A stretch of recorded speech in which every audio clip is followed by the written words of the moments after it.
గత 3, 4 మంత్స్ నుంచి మీకు తెలియదు కదండీ! ప్రొటెస్ట్ జరుగుతా ఉంది. యూఎస్ఏలో గాని, యూరోప్‌లో కొన్ని కంట్రీస్ గాని, అలాగే మిడిల్ ఈస్ట్‌లో కొన్ని కంట్రీస్‌లో గాని, ఆస్ట్రేలియాలో గాని గో బ్యాక్ ఇండియన్స్ అనే ప్రొటెస్ట్ జరుగుతా ఉంది. తెలుసు కదా మీ అందరికీ. ఇది ఎప్పుడవుతుందంటే ఎందుకు సగటు మనిషికి ఎప్పుడు అంత అహంభావం, అంత కోపం ఎప్పుడొస్తదంటే, మనం ఒక ల్యాండ్ నుంచి వేరే ల్యాండ్ ఎళ్తున్నప్పుడు ఆ ల్యాండ్ యొక్క విలువల్ని, ఆ ల్యాండ్ యొక్క లాస్‌ని, దాని కల్చర్‌ని మనం దాన్ని గౌరవించాలండి.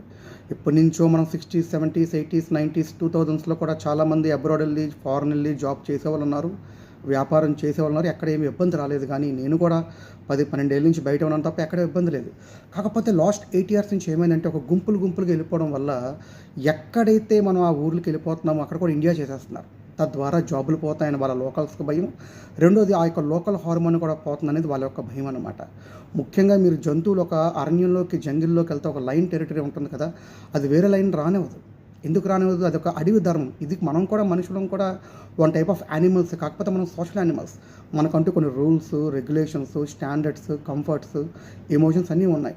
కాకపోతే నేను చెప్పదలుచుకుంది ఏంటంటే ఎప్పుడైనా ప్రొటెస్ట్ అవుతుందంటే 3 కారణాలండి. ఒకటి, మనం సరిగ్గా పనిచేసే మనల్ని ఎవరు పాయింట్ ఔట్ చేయరు.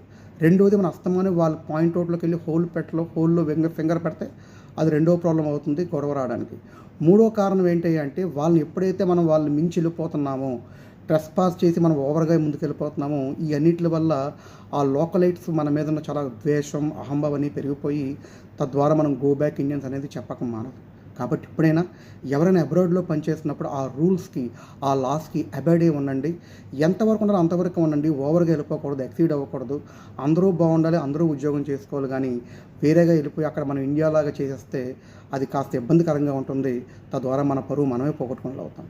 Thank you for watching.